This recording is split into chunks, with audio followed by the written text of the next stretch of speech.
It's essentially going to do what Instagram did to Snapchat, which is making the main feature of a platform just a feature and could potentially like take it out of business.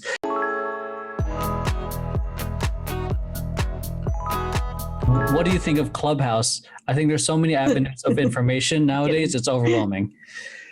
JJ, what's Clubhouse? Are you Clubhouse? serious? Do you know what? You don't know what Clubhouse is? No. Clubhouse is an audio platform. Think of it as Twitter. It's like how Vox.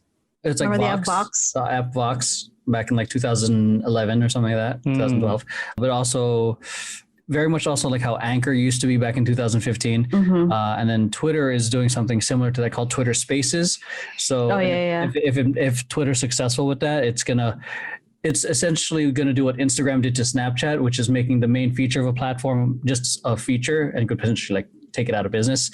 But for my thoughts on it is it's another great way of communication and information, because I think everyone receives content or information differently, whether it's visual or reading or through auditory means. And I think especially with how popular podcasts are right now, like audio platforms are huge. It's a great way to passively listen.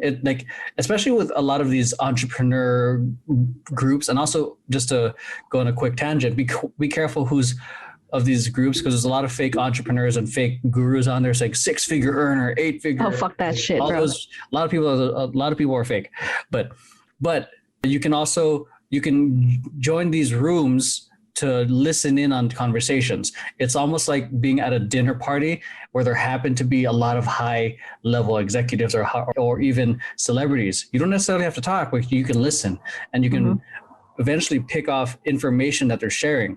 And then it's also great, almost one-to-one access in a way, because you're by proximity, like there, and you can listen, and then you can even ask a question, respond to them. It's another way to be a part of the conversation, hence the whole social aspect of social media. So I think it's a great platform. We'll see what Twitter does with it, but it's another great way of connecting with people, getting information.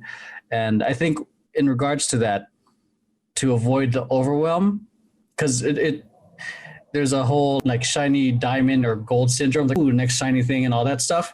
I'd say pick a master, quote unquote, and stick with it first. Almost like with dancing, like you can't learn how to pop, lock, break if you're trying to do it all at the same time. Like you gotta stick with a style for a little bit, get the foundations proper, and then you can feel solid with it. So that's the thing with information, there's so much of it. I think you got to stick with one, I'd say, teacher for a bit, and then before you go on to the next one, and then the next one. I would almost say that for anything really, because there's a lot of teachers you can learn from, a lot of ways to learn from other people.